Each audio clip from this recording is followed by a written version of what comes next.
Everybody, welcome back to the channel. More Blood and Plunder here as we get to the last of the fighting men, and that is a son of Neptune. So let's jump right in. So it's a 5-point character. The son or a son of Neptune was an unofficial title given to an especially brave or heroic sailor. These bold seamen are able to motivate and inspire their fellow sailors in battle. So we're going to get some pretty neat abilities here. Now, this one can go into anyone but Native Americans, and then restricted to only units with the sailors or expert sailors special rule. Does have some command range of 3 inches, typically going to be just your own unit, but being that we're probably going to be on a ship, more likely than not, we might be able to have another unit near enough to do that. 1 command point, it's only there to give the rally action, but hey, that's nice because again, we're going to keep our unit fighting, or any nearby unit if we have the range, from accumulating too much fatigue by just, we're just going to hope to get rid of it, basically. So useful to have that, and then that frees up the commander to do other things besides focusing on that unit that we're in if they needed it, right? We can use our own command point from here. Now, the unit that he does join will get expert sailors, so ideally maybe we find a unit that is just sailors, because then they would just be getting expert sailors on top of it, if I understand that correctly. But he does, again, have those aforementioned restrictions, and typically this would probably be where we know we're fighting on the water, or maybe like an amphibious scenario, but ideally we're on a ship for this, right?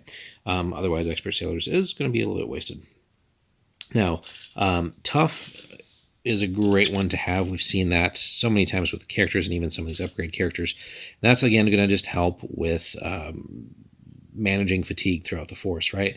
So if we end an activation with any amount of fatigue, and we didn't push or gain fatigue during the activation, maybe it's tough sometimes given fighting on a ship and just all the craziness that can go on. But if we meet those 2 conditions, then if we have some fatigue that's there, we get just remove a free point of that at the end of the activation. Pretty nice stuff there, and that means we don't have to waste command points on that. Like if there's just the one that we still had from maybe a previous turn, we don't necessarily need to spend our command point to rally that unit that we're in.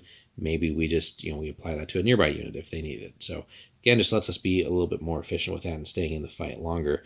Now, expert sailors, as we did mention, is really going to be fantastic if we're buffing a unit of those aforementioned sailors. So whether they're sailors or now become expert sailors, it's a useful ability, certainly, on the water.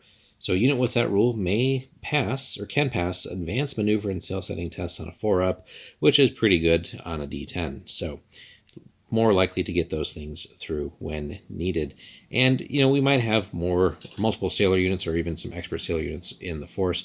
So it just helps to have this conferred onto a unit no matter what.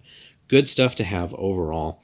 Now, if the son of Neptune is a little bit similar to one of the other characters, that may be that we've covered. Again, take a look at that. But for 5 points, still, I think, worth it, right? We're going to mainly be there to buff one of our naval units, whether, again, they're the sailors or the expert sailors. But overall, it's probably a worthy inclusion in a force. Maybe not in a super small game where maybe some extra bodies might make sense, but it is a nice cheap way to get expert sailors, and tough should not be discounted. Plus, we have the command point if we just need to actually do a rally action, right? And 3 points, again, or not 3 points, but 3 inches on a ship should still be useful for any other nearby units that we have on there. So let us know in the comments, guys, any particular force that you've put the Son of Neptune in or tend to buy the Son of Neptune, and what point level does that typically come into play for you, or do you just buy them whatever level you're playing at? Let us know in the comments there, and any memorable moments that you've had with that upgrade character. Be sure to like and subscribe. We will have more for you very soon.